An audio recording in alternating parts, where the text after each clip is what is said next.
Hello प्यारे बच्चों, आज हम कक्षा 8 भाषा भारती हिंदी विशिष्ट पाठ 2 आत्मविश्वास नामक पाठ को पढ़ेंगे और समझेंगे। आइए सीखें आत्मविश्वास की भावना का विकास। इस पाठ में क्या दिया हुआ है? आत्मविश्वास की भावना बताई गई है। प्रत्यय और उपसर्ग, विलोम शब्द, हिंदी के मानक शब्द, समास विग्रह, अपठित गद्यांश पढ़कर समझना। पाठ परिचय। पाठ का परिचय है जीवन में सफलता प्राप्त करने का एक शक्तिशाली मंत्र है। क्या है मंत्र? आत्मविश्वास। आत्मविश्वास क्या होता है? स्वयं पे विश्वास, खुद पे विश्वास। ये एक सफलता का मंत्र है। हमें अपने जीवन में पग पग पर कठिनाइयों का सामना करना पड़ता है। हमें अपने जीवन में पग पग पर हर रास्ते पर कठिनाइयों का सामना करना पड़ता है। इस जीवन संग्राम में वही सफल होता है जिसे अपनी शक्ति और अपने प्रयासों पर विश्वास होता है। जो अपने स्वयं पे विश्वास करता है, अपनी शक्ति पर विश्वास करता है, वही सफल होता है। प्रस्तुत निबंध में निबंधकार ने इतिहास से अनेक उदाहरण देते हुए इसी सत्य को सिद्ध किया है। तो इतिहास से जो लेखक हैं उन्होंने निबंधकार हैं उन्होंने इतिहास से अनेक उदाहरण इस पाठ में दिए हुए हैं। तो हम पाठ को शुरू करते हैं। इस पाठ में ये देखो पिक्चर दी हुई है। इसमें ये लड़का दिख रहा है। कैसा दिख रहा है? ये आत्मविश्वास से भरा हुआ दिख रहा है। अब हम पाठ शुरू करते हैं। बाली से कौन लड़ सकता है महाराज? क्यों, ऐसी उसमें क्या बात है? महाराज, उसे ऐसा वरदान प्राप्त है कि जो उसके सामने आता है उसकी आधी ताकत उसमें आ जाती है और वह उसे आसानी से पछाड़ देता है। सुग्रीव ने राम से अपने भाई बाली के संबंध में यह बात कही थी। तो ये किसने कहा था? ये बात किसने कही थी? सुग्रीव ने। किससे कही थी? भगवान राम से कही थी। और किसके बारे में कही थी? बाली के बारे में कही थी, जो कि सुग्रीव का भाई था। बाली को वरदान मिला था कि जो कोई भी उससे लड़ेगा उसकी आधी शक्ति जो है वो बाली को मिल जाएगी। ये वरदान दिया था किसने? ब्रह्मा जी ने दिया था। ये रामायण में है। अब दूसरे की सामने वाले की आधी ताकत अपने में खींचने की शक्ति का वरदान बाली को प्राप्त था। वह हम सबको भी प्राप्त है। तो लेखक कहते हैं कि ऐसी शक्ति जो है, ऐसा वरदान तो हमको भी प्राप्त है। विडंबना यह है कि हमने अब कभी उसका उपयोग नहीं किया। लेकिन हम ऐसी विडंबना है कि हम लोगों ने कभी उसका प्रयोग ही नहीं किया। इसीलिए विरोधी हमें पीटते रहे हैं और हम उस पीटने को अनिवार्य समझकर पीटते रहे हैं। सच बात यह है कि जब कोई विरोधी हमारे सामने आता है तो हम अपनी आत्महीनता से, कायरता से, कुसंस्कार से, आत्मविश्वास की कमी से विरोधी का और अपना बल तोले बिना ही उसे अपने से शक्तिशाली मान लेते हैं। आत्महीनता क्या होती है? खुद को छोटा समझना, है ना? तो सच बात तो यह है कि जब कोई विरोधी हमारे सामने आता है तो हम अपने आत्महीनता से, मतलब हम अपने आप को छोटा समझने लगते हैं। कायरता से, कुसंस्कार से, आत्मविश्वास की कमी से विरोधी का और अपना बल तोले बिना तोले बिना ही उसे अपने से शक्तिशाली मान लेते हैं। बस यही मानना हमारी शक्ति को आधी कर देता है। तो लेखक कह रहे हैं कि यही बात है, यही हम मान लेते हैं और अपनी शक्ति को कम कर लेते हैं, आधी कर लेते हैं, और हमसे ही वह आधी शक्ति हमारे विरोधी को प्राप्त हो जाती है। और इस अर्थ से हम उससे आधे रह जाते हैं। हम में आत्मविश्वास हो तो उससे हम विरोधी को आत्महीन कर सकते हैं। हम में अपने स्वयं में यदि हमें विश्वास है तो हम अपने विरोधी को आत्महीन, कमज़ोर कर सकते हैं। उसकी आधी शक्ति अपने में ले सकते हैं। आत्मविश्वास की सबसे बड़ी दुश्मन है दुविधा। दुविधा माने असमंजस, ये होगा कि नहीं होगा, ये सोचना। दुविधा एकाग्रता को नष्ट कर देती है। एकाग्रता माने एक किसी चीज़ पे फोकस करना, एक ही चीज़ पे। एकाग्रता, तल्लीनता आदमी की शक्ति को बांट देती है, आधा इधर और आधा उधर। बस इस तरह आदमी खंडित हो जाता है, माने टूट जाता है। खंडित माने टूट जाना। मेरे एक मित्र अपनी पत्नी के साथ जंगल में एक पेड़ के नीचे बैठे बातें कर रहे थे। तो लेखक कह रहे हैं कि मेरे एक मित्र थे, वो अपनी पत्नी के साथ में जंगल में एक पेड़ के नीचे बैठे बातें कर रहे थे। बात करते करते पत्नी सो गई। वे उपन्यास पढ़ने लगे। पत्नी उनकी सो गई और वो उपन्यास पढ़ने लगे। अचानक उन्हें लगा कि सामने से भेड़िया चला आ रहा है। तो उन्हें ऐसा लगा कि सामने से भेड़िया आ रहा है, उन्हीं की तरफ आ रहा है। भेड़िया एक खूंखार जानवर, ये सोचकर वे इतना घबरा गए कि पत्नी को सोता छोड़कर ही भाग खड़े हुए। अब उन्होंने सोचा कि भेड़िया तो बहुत खतरनाक जानवर होता है। ऐसे सोचकर वो घबरा गए और उनकी पत्नी सोती रही और वो भाग गए। भाग्य से कुछ दूर ही उन्हें एक बंदूकधारी सज्जन मिल गए। तो उन्हें एक सज्जन मिल गए, एक व्यक्ति मिल गए जिनके पास बंदूक थी। वे उनके पैरों पर गिर पड़े, मेरी पत्नी को बचाइए। वे उनके पैरों पर गिर पड़े और बोलने लगे, मेरी पत्नी को बचाओ, भेड़िया उसे खा जाएगा। वे गिड़गिड़ाए। शिकारी दौड़ा दौड़ा उनके साथ पेड़ के पास आया तो उनकी पत्नी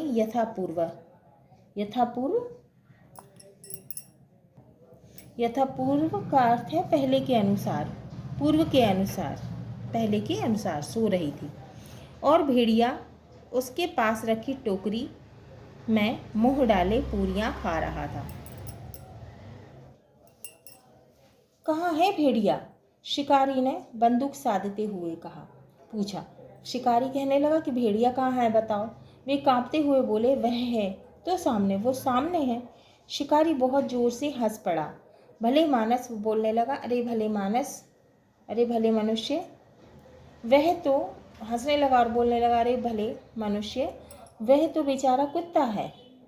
क्या बात हुई यह कि भय ने उन्हें आत्मविश्वासहीन कर दिया। उन्हें इतना डर लगा कि वो उनमें आत्मविश्वास ही नहीं रहा।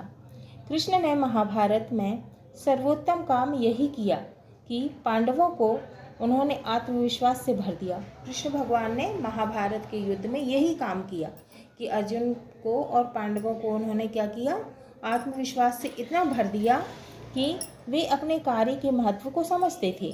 तभी तो पूरे आत्मविश्वास के साथ उन्होंने अर्जुन को कहा था, संशय मत करो, मत सोचो। उन्होंने कहा था, चिंता मत करो, सोचो मत, परेशान मत हो, युद्ध कर, तुम युद्ध करो, तू निश्चित रूप से युद्ध में अपने शत्रुओं पर विजय पाएगा। नेताजी सुभाष चंद्र बोस जब ICS की प्रतियोगिता में बैठे तो अंग्रेज परीक्षक ने पूरी तेजी से घूमते हुए बिजली के पंखे की ओर इशारा कर उनसे पूछा। क्या पूछा? परीक्षक ने, जो परीक्षा लेने वाला था, उसने पूछा किसकी तरफ? पंखे की ओर इशारा करके पूछा, क्या इसकी पंखुड़ियाँ गिनी जा सकती हैं? उसने पूछा, क्या इसकी पंखुड़ियाँ गिनी जा सकती हैं? सुभाष बाबू ने झट से पंखा बंद कर दिया। सुभाष चंद्र बोस थे, उन्होंने पंखा बंद कर दिया। अब पंखे में कितनी पंखुड़ियाँ? 3। और बोले, जी हाँ, सुगमता के साथ, हाँ जी, आसानी से। सुगमता माने आसानी से। परीक्षक प्रसन्न हो गया। अब परीक्षा लेने वाला था, वो प्रसन्न हो गया, खुश हो गया। परंतु उसने उन्हें एक बार और कसौटी पर कसा। अब उन्होंने एक बार और सोचा कि इससे और कुछ पूछा जाए। सुभाष बाबू ने कसौटी पर कसा। उसने अपनी अंगूठी उनके पास रखकर पूछा। अब उसने अपनी अंगूठी निकाली और सुभाष चंद्र बोस के पास रख दी और पूछा, क्या इसमें से सुभाष चंद्र बोस पास हो सकता है? तो उन्होंने पूछा, क्या इसमें से सुभाष चंद्र बोस पास हो सकते हैं? सुभाष बाबू ने अपने हाथ का विजिटिंग कार्ड मोड़कर उसमें से पास करते हुए कहा, जी इस तरह। सुभाष चंद्र बोस ने क्या किया, उस विजिटिंग कार्ड को मोड़ दिया और अंगूठी के आर पार, एक पार से दूसरी पार बीच से कर दिया और कहने लगे, जी हाँ, जी इस तरह। यह है अटूट आत्मविश्वास, माने स्वयं पर विश्वास। इसके अभाव में यदि वे घबरा जाते और ऊटपटांग जवाब देते तो फेल हो जाते। दूसरे हमारी क्षमता पर विश्वास करें और हमारी सफलता को निश्चित माने। दूसरे जो है हमारी क्षमता माने हमारी योग्यता, हमारे सामर्थ्य, क्षमता का अर्थ होता है योग्यता और सामर्थ्य। दूसरे हमारी क्षमता, योग्यता और सामर्थ्य पर विश्वास करें और हमारी सफलता को निश्चित माने। इसके लिए आवश्यक शर्त यही है कि हमारा अपनी क्षमता और सफलता में अखंड विश्वास हो। हाँ, तो हमें अपने क्षमता पर कैसा विश्वास होना चाहिए? अखंड विश्वास होना चाहिए, जो खंडित ना हो सके, हमारे भीतर टूट ना सके, है ना। अखंड का मतलब खंडित ना हो सके, टूट ना सके। हमारे भीतर उगा भय, शंका और अधैर्य ऐसे डायनामाइट हैं। तो लेखक कह रहे हैं कि हमारे अंदर जो है डर है, भय माने डर, शंका है और अधैर्य है, धैर्य नहीं है हमारे पास। तो ये ऐसे डायनामाइट हैं जो हमारे प्रति दूसरों के विश्वास को खंडित कर देते हैं, तोड़ देते हैं, दूसरों के विश्वास को तोड़ देते हैं। हमारे विद्यालय में, अब लेखक कह रहे हैं कि हमारे विद्यालय में जो नगर से दूर जंगल में था, 14 वर्ष का एक बालक अपने घर से अकेला पढ़ने आया करता था। एक लड़का जो था 14 वर्ष का था, अपने घर से अकेला आता था। कुछ महीने बाद दूसरा बालक भी उसके साथ आने लगा। वह दूसरा बालक डरपोक था। कैसा था? डरपोक था। वह भूतों और चोरों की कहानियां उसे सुनाया करता था। डरपोक बच्चा जो था वो पहले बच्चे को ऐसी डरावनी कहानियां सुनाया करता था। इसका ऐसा प्रभाव पड़ा कि पहला बालक भी डरपोक हो गया और वे दोनों प्रतीक्षा करते रहे कि मैं चलूं तो वे मेरे साथ चले। देखो इस पिक्चर में ये दोनों बच्चे कैसे डरे हुए से दिख रहे हैं, स्कूल जा रहे हैं। सूत्र यह बताता है हतोत्साहियों जो उत्साहित नहीं रहते, है ना। हतोत्साही का अर्थ होता है जो उत्साहित नहीं रहते। निराशावादियों जो नेगेटिव सोचते हैं, जो निराश रहते हैं हमेशा। डरपोकों जो डरपोक रहते हैं और सदा असफलता का ही मरसियाँ पढ़ने वालों के संपर्क से दूर रहो। तो सूत्र यह बताता है कि जो हतोत्साही हो, जो निराशावादी हो, जो डरपोक हो, जो सदा असफलता का ही सोचते हों, और मरसिया का अर्थ होता है शोक गीत, जो हमेशा शोक गीत, बुरे गीत जो है पढ़ने वाले रहते हैं, तो उनके संपर्क से हमें उनसे हमेशा दूर ही रहना चाहिए। संपर्क से दूर रहो। नीति का वचन है कि जहाँ अपने कुल की और अपने देश की निंदा हो, तो नीति का ये वचन है, नीति में दिया हुआ है कि जहाँ अपनी माने स्वयं की, खुद की और अपने कुल की, परिवार की और अपने देश की निंदा हो, बुराई हो और उसका मुंह तोड़ उत्तर देना संभव ना हो, और हम उसका मुंह तोड़ उत्तर नहीं दे सकते हैं, तो वहाँ से उठ जाना चाहिए, वहाँ से हमें चले जाना चाहिए। क्यों उठ जाना चाहिए? क्योंकि इसमें आत्मगौरव और आत्मविश्वास की भावना खंडित होने का भय रहता है। तो इसमें क्या होता है कि हमें स्वयं की गौरव, है ना, स्वयं के गौरव और अपने आत्मविश्वास, स्वयं के जो विश्वास होता है उसकी भावना हमें टूटने का भय होता है, डर होता है। अनुभववाणी, मनुष्य के जीवन के लिए इससे अच्छी और कोई बात नहीं है कि वह सदा महानता अनुभव करता रहे। तो अनुभववाणी है ये, अनुभव बोल है ये कि मनुष्य के जीवन में सबसे अच्छी और कोई बात नहीं है कि वह हमेशा कैसा अपने आप को कैसा महान अनुभव करता रहे कि मेरे लिए सब कुछ अच्छा हो रहा है, हमेशा ये सोचता रहे कि मेरे लिए हमेशा अच्छा हो रहा है। जो भी कार्य मैं हाथ में लूँगा उसमें मुझे सफलता अवश्य मिलेगी। हाँ, तो यही सोचना है कि जो भी कार्य मैं करूँगा उसमें मैं हमेशा सफल होऊंगा। बहुत से मनुष्य यह सोच सोच कर कि हमें कभी सफलता नहीं मिलेगी। बहुत से लोग होते हैं वो हमेशा यही सोचते रहते हैं कि हमें कभी भी सफलता नहीं मिलेगी। देव हमारे विपरीत हैं, अपनी सफलता को अपने ही हाथों पीछे ढकेल देते हैं। यही सोचते रहते हैं कि हमें सफलता नहीं मिलेगी और अपनी सफलता को पीछे ढकेल देते हैं। उनका मानसिक भाव सफलता और विजय के अनुकूल बनना ही नहीं, तो सफलता और विजय कहाँ, जब ये सोचते ही नहीं है कि हमें सफल होना है तो कहाँ से सफल होंगे।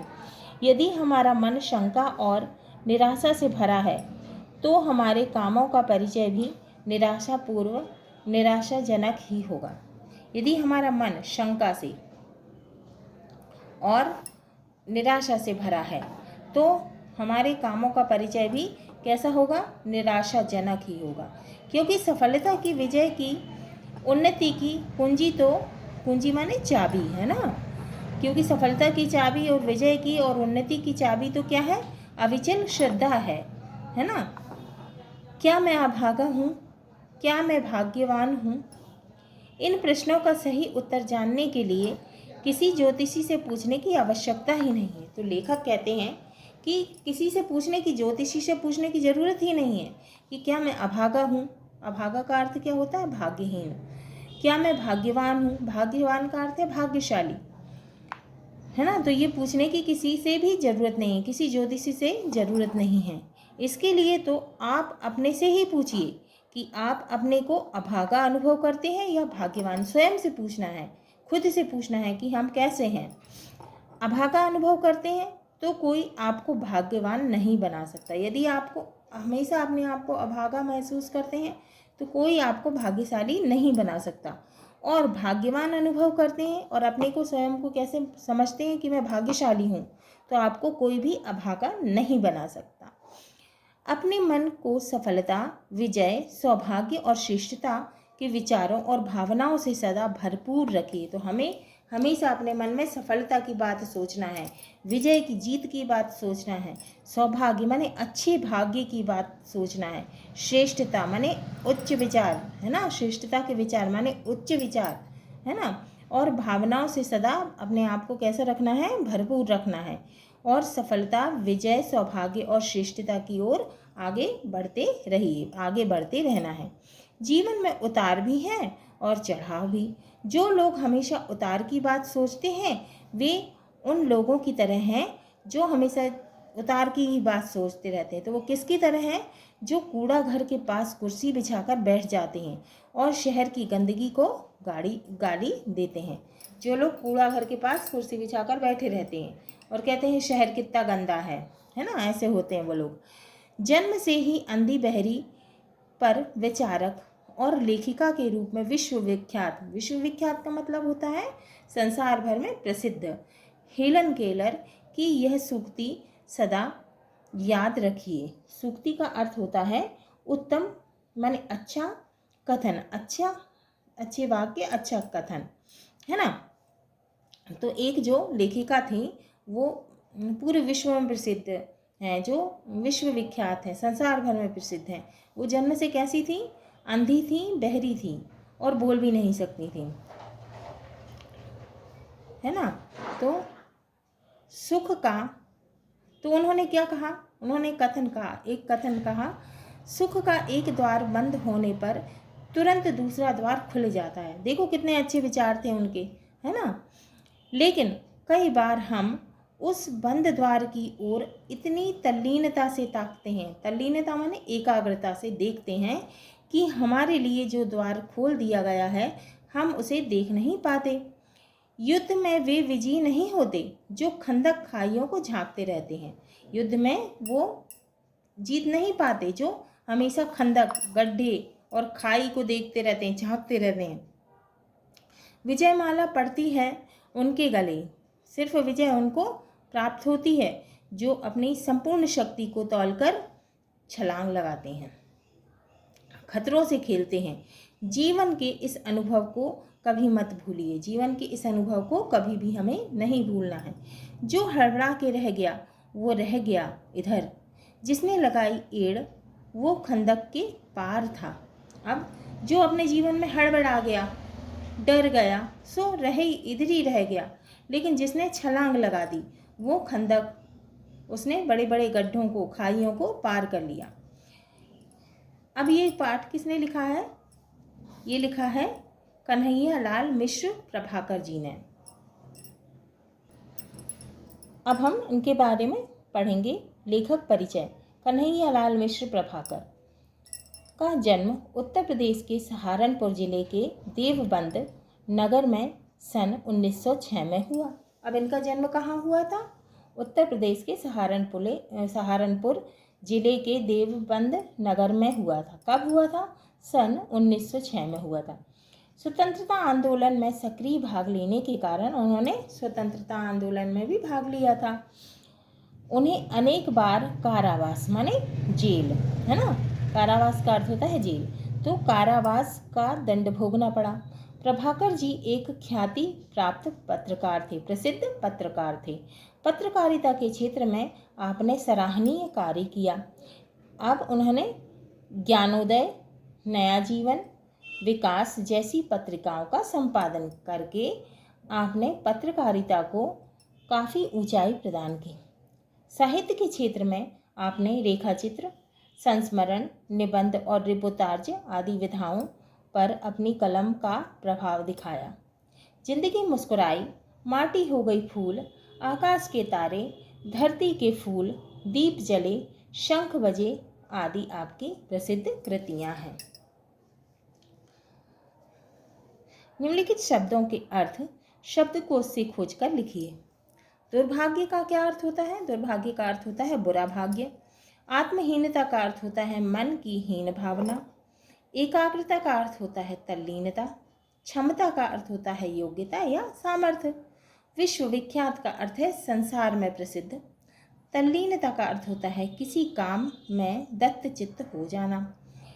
अभंग का अर्थ होता है अटूट, अखंड। सुगमता का अर्थ होता है सरलता। दुविधा का अर्थ होता है असमंजस। यथापूर्व का अर्थ है पहले, पहले जैसा।